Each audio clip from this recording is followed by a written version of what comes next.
큰일이 벌어진 줄은 직감으로 알 수 있었습니다.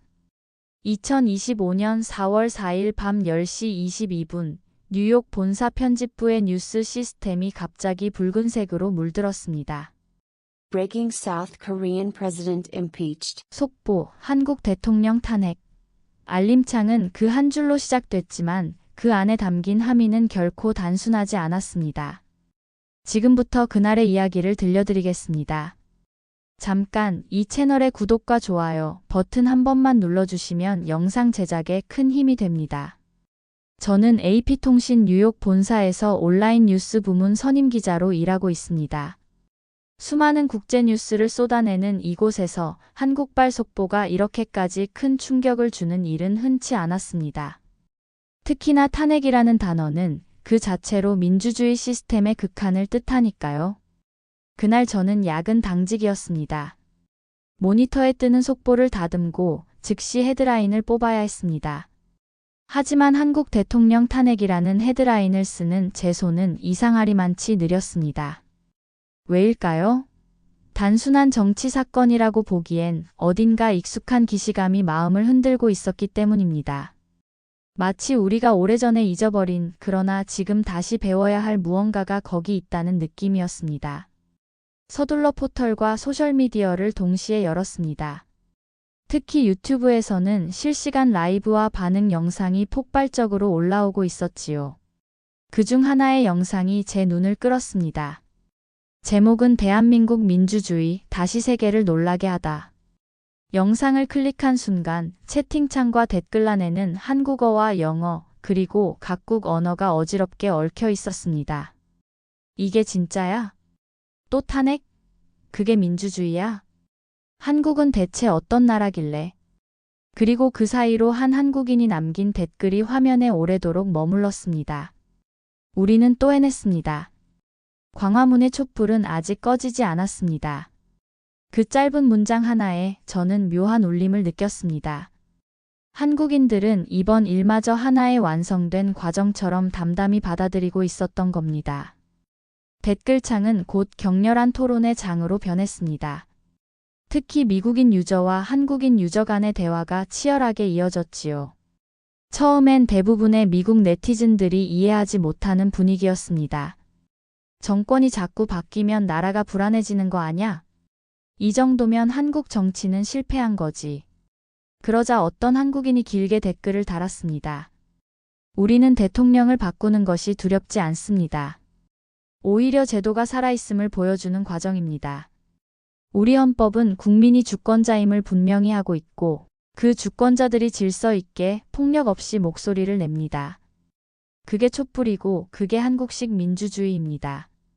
처음엔 비웃던 분위기가 조용해졌습니다. 누군가는 링크를 공유하며 이게 2016년 광화문 시위 영상이야 라고 소개했고 또 다른 이는 한국은 이미 한 번 대통령을 평화적으로 탄핵시킨 적 있다는 설명을 달았습니다. 채팅창에는 광화문이라는 단어가 여러 번 오갔습니다. 낯선 외국인들조차 촛불 시위가 폭력 없이 진행됐다는 사실에 놀라워했고 몇몇은 이건 진짜 대단한 시민의식이다라며 감탄하기 시작했지요. 가장 인상 깊었던 건 댓글로 벌어지는 이 키보드 배틀이 그 자체로 하나의 민주주의 학습장이 되어가고 있다는 점이었습니다. 누구도 가르치려 하지 않았고 각자의 경험과 자료를 공유하며 서로를 설득하고 있었으니까요. 그리고 그 가운데서 한국 네티즌 한 명이 조용히 말했습니다. 1980년 광주를 기억하는 사람들은 이 나라에서 다시는 군홧발이 거리를 지배하게 두지 않을 겁니다. 이 말이 올라온 직후 댓글창은 몇 초간 조용해졌습니다. 그리고 곧 외국인 유저들이 하나둘씩 광주 민주화 운동에 대해 검색하고 관련 다큐멘터리를 공유하기 시작했습니다. 뉴욕에서 이 장면을 바라보는 제 마음도 조금씩 변화하고 있었습니다. 기자로서 수없이 많은 국제 정치 사건을 다뤄왔지만 온라인 댓글창이 이토록 생생하게 민주주의의 교육장이 되는 장면은 처음이었습니다. 그것도 누구의 주도도 없이 스스로 알아가고 토론하고 감탄하고 심지어 과거의 오해를 바로잡는 모습까지 보여주고 있었으니까요. 한 미국 네티즌이 조심스럽게 댓글을 남겼습니다. 나는 지금까지 한국을 그냥 기술 강국, K-팝의 나라 정도로만 알았어요. 그런데 이 댓글들을 읽고 나니 민주주의의 깊이가 다르게 느껴져요. 솔직히 부끄럽습니다. 미국이 본받아야 할 나라인 줄 오늘 처음 알았어요. 그 고백은 순식간에 수백 개의 좋아요를 받았습니다. 그 이후에도 비슷한 반응들이 이어졌고 어떤 이들은 한국에 대해 더 공부하겠다며 관련 책이나 논문을 찾는 모습도 보였습니다. 이 장면을 지켜보며 저는 제 자신에게 묻기 시작했습니다. 우리는 언제부터 민주주의를 결과로만 평가해 왔을까? 정권 교체가 혼란의 신호가 아니라 시스템의 건강성이라는 걸 잊은 건 아닐까? 한국은 단순히 또 한 번의 대통령 탄핵을 해낸 것이 아니었습니다. 그 과정 속에서 국민이 보여준 질서와 의식, 법치를 향한 신뢰는 이미 민주주의 선진국이라 자부하는 국가들에게 깊은 울림을 주고 있었습니다. 댓글 중에는 이런 말도 있었습니다. 한국에서는 대통령이 잘못하면 바꾸는 게 당연한 일입니다. 헌법과 제도에 따라 국민이 조용히 거리로 나가 촛불을 듭니다. 우리는 그걸 혼란이라 부르지 않고 정상이라 부릅니다. 그 한 줄은 제가 이날 본 수많은 뉴스보다 더 강한 메시지를 담고 있었습니다. 그날 밤 저는 제 사무실 책상에 앉아 여러 자료를 다시 꺼내보기 시작했습니다. 광화문 촛불, 1987년 6월 항쟁, 그리고 1980년 광주. 그 수많은 역사적 순간들이 하나의 줄기로 이어져 있다는 사실이 이제야 비로소 뚜렷하게 다가왔습니다. 그동안 한국의 민주주의는 저를 비롯한 많은 외신 기자들에게 하나의 모순처럼 느껴졌던 것도 사실입니다. 눈부신 경제성장, 빈번한 정권 교체, 때로는 격렬한 시위. 하지만 지금 보니 그 모든 모습이 성숙이라는 단어로 귀결되고 있었습니다. 한국인들의 민주주의는 강요된 것이 아니었습니다. 그들은 식민 지배와 전쟁, 독재라는 참혹한 시간을 통과하며 자기 손으로 체제를 고치고 헌법을 지켜내고 무엇보다 주권은 국민에게 있다는 원칙을 행동으로 실현해온 것입니다. 그래서 저는 이렇게 생각하게 됐습니다. 탄핵이라는 단어를 두려워하지 않는 나라, 정치인이 아니라 제도가 주인인 나라, 그리고 그 제도가 흔들릴 때 국민이 앞장서서 그것을 바로잡는 나라. 그것이 지금 우리가 바라봐야 할 한국의 진짜 모습이라는 것을요. 물론 한국의 정치가 완벽하다고 말할 수는 없습니다. 갈등도 있고 분열도 있으며 때로는 피로감을 안기는 반복도 존재합니다. 하지만 그 모든 과정 속에서도 무엇이 옳은가를 판단하는 기준은 단 하나, 국민의 목소리였습니다. 그날 유튜브 댓글 하나에서 시작된 대화는 저에게도 작지 않은 변화를 주었습니다. 단순히 하나의 사건을 보도하는 기자로서가 아니라 한 명의 세계 시민으로서 제가 민주주의를 어떻게 바라보고 있었는지 다시 생각하게 만들었습니다. 다음 날 아침 저는 이 이야기를 기사로 쓸지 말지 고민하다가 먼저 제 개인 SNS에 짧은 글을 남겼습니다. 한국에서의 탄핵은 끝이 아니라 시작입니다. 이 나라는 민주주의를 매 순간 다시 만들어가고 있습니다. 놀랍게도 그 글은 몇 시간 만에 수천 개의 공유를 기록했습니다. 많은 이들이 댓글을 달았고 그중 절반 이상은 한국이 어떻게 이런 민주주의를 가능하게 했는가에 대한 질문이었습니다. 그 중에는 교수, 학생, 그리고 다른 언론인들도 포함돼 있었습니다. 그제야 저는 느꼈습니다. 이 사건은 단순히 한국 내부의 문제가 아니라 지금 세계가 겪고 있는 민주주의의 위기 속에서 어떤 가능성을 보여주는 모범 사례가 되고 있다는 것을요. 몇몇 미국 네티즌들은 과거의 무지에 대해 반성의 글을 남기기 시작했습니다. 나는 한국이 K-팝과 기술의 나라라고만 생각했다. 하지만 이제는 민주주의의 선생님이란 사실을 부인할 수 없다. 우리는 왜 이렇게 단순한 진실을 뒤늦게 알게 되었을까? 그리고 그중 한 네티즌은 짧지만 강렬한 문장을 남겼습니다. 우리도 배워야 한다. 부끄러워하지 말고. 이러한 반응을 보며 저는 한 가지 확신을 갖게 되었습니다. 한국은 이제 성공한 나라에서 영향을 주는 나라로 분명하게 자리매김하고 있다는 사실입니다. 그 시작은 화려하지 않았습니다. 조용한 촛불, 질서정연한 발걸음, 그리고 사법기관의 절차적 판결. 그러나 그것이야말로 진짜 민주주의가 움직이는 방식이었습니다. 그날 저녁 저는 하버드 케네디 스쿨에서 민주주의를 연구하는 한 교수에게 메일을 보냈습니다. 그는 지난 몇 년간 민주주의 퇴보에 대한 세계적 보고서를 주도해온 인물이었죠. 답장은 짧았지만 의미심장했습니다. 한국은 이제 민주주의를 수입하는 나라가 아니라 민주주의를 수출하는 나라가 되었습니다. 그 문장을 읽고 저는 책상 앞에 오래 앉아 있었습니다. 여러 감정이 교차했습니다. 부끄러움, 감탄, 그리고 경외심. 우리는 종종 선진국이라는 말을 경제 지표로만 판단하지만 진짜 선진국은 위기에 어떻게 반응하는가로 결정된다는 생각이 들었습니다. 며칠 후 제가 작성한 기사 초안은 AP통신 내부 회람 시스템을 통해 데스크로 전해졌습니다. 기사의 제목은 이렇게 정했습니다. 광장의 힘, 법의 품격, 한국 민주주의가 세계에 주는 메시지. 최종 발행은 아직 보류 중이었지만 편집장은 짧게 메모를 남겼습니다. 내용이 훌륭하네요. 이건 단지 뉴스가 아니라 하나의 시대 기록입니다. 다시 유튜브 댓글로 돌아가면 이제 논쟁은 거의 사라지고 대부분의 댓글은 존경과 배움의 언어로 채워지고 있었습니다. 나도 우리나라에서 저런 광경을 보고 싶다. 정치와 권력보다 사람이 먼저인 나라. 한국 정말 배울 게 많다. 한국 국민들이 자랑스러워도 되는 이유가 여기에 있다. 한편 미국의 일부 이용자들은 자국 상황과 한국을 비교하며 솔직한 반응을 보이기도 했습니다. 우리는 언제쯤 법보다 정당이 우선인 정치에서 벗어날 수 있을까? 한국은 어떻게 이렇게 공공을 우선하는 시민 정신을 가졌을까? 시간이 조금 더 지나자 가장 인상 깊었던 한 댓글이 눈에 들어왔습니다. 한국은 폭풍 속에서도 흔들리지 않고 오히려 그 바람을 이용해 앞으로 나아간다.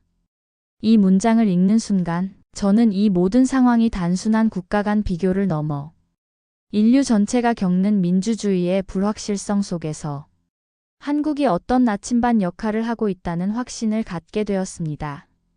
한국의 민주주의는 완벽하지 않습니다. 때로는 위태롭고 때로는 갈등과 분열을 안고 갑니다. 하지만 중요한 건 그 모든 불안정성 속에서도 시민이 주도하고 제도가 작동하며 결과가 존중된다는 점입니다. 이 나라의 역사를 떠올려 봅니다. 광주에서 피로 쓰인 민주화의 시작. 1987년 6월 항쟁의 물결. 그리고 2016년 촛불혁명. 이제는 2025년의 평화로운 탄핵까지. 한국은 매번 위기의 순간마다 민주주의를 포기하지 않았습니다. 오히려 더 단단하게 만들어냈습니다. 그것은 제도의 힘이 아니라 사람들의 힘으로 가능했던 일이었습니다. 한 유저는 이렇게 말했습니다. 한국이 보여주는 건 국민 한 사람 한 사람이 어떻게 역사의 주인공이 될 수 있는지에 대한 생생한 교과서다. 저는 이 문장의 밑줄을 긋고 하루 종일 그 의미를 곱씹었습니다. 한국의 이러한 모습은 단순한 국가 내부의 정치 변화에 머무르지 않습니다. 이미 세계 각국의 시민사회와 정치학자들에게 하나의 사례이자 모델로 기능하고 있습니다. 유럽의 민주주의가 제도 중심의 성숙함을 보여줬다면 한국은 참여 중심의 역동성을 입증한 셈입니다. 그리고 이 두 축이 조화롭게 공존할 수 있다는 가능성을 지금 이 시대에 아시아의 한 나라가 증명하고 있는 것입니다. 저는 다음날 아침 AP통신 내부 포럼에 의견을 남겼습니다. 이번 한국의 탄핵 사태는 단지 헌법재판소의 판단만을 의미하지 않습니다. 이는 시민사회와 국가 시스템이 함께 만든 21세기형 민주주의의 표본입니다. 몇몇 동료 기자들은 고개를 끄덕였고 한 명은 이렇게 덧붙였습니다. 우리는 이제 한국을 단지 경제 성공의 상징이 아니라 민주주의의 실험실로 봐야 할지도 모르겠군요. 그날 오후 유튜브 영상의 조회수는 200만을 넘겼습니다. 댓글 수는 1만 건을 훌쩍 넘었고 언어는 영어, 한국어, 프랑스어, 스페인어 등 다양한 국적의 목소리로 가득 차 있었습니다. 그중 한 독일 유저의 말이 기억납니다. 이제 우리도 거리로 나서야 할 때입니다. 한국이 보여준 방식 그대로. 이처럼 하나의 국가가 보여준 정치적 선택은 국경을 넘어 언어를 넘어 다른 이들에게 영감이 되어 퍼지고 있었습니다.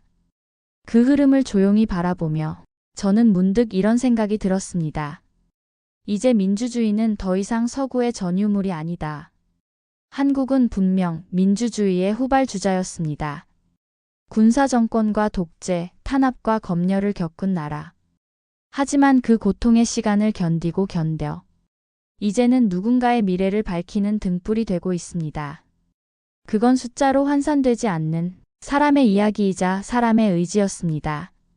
그리고 마침내 영상 마지막 즈음 한미국 네티즌이 남긴 댓글이 조용히 화면 위로 올라왔습니다. South Korea, could we borrow your justice real quick in America? I promise. In and out. Just a quick 5-minute impeachment. 대한민국, 미국에서 당신의 판사를 잠깐 빌려볼 수 있을까요? 약속합니다. 5분만 짧게 탄핵하겠습니다. 처음엔 농담처럼 느껴졌지만 그 문장 속에는 어느새 부러움, 절박함, 그리고 인정이 녹아 있었습니다. 그 댓글에 좋아요가 2만 개 가까이 눌려 있었습니다. 그리고 그 아래 달린 수많은 답글들. 한국은 우리보다 훨씬 앞서 있어. 진짜 선진국은 저런 나라야.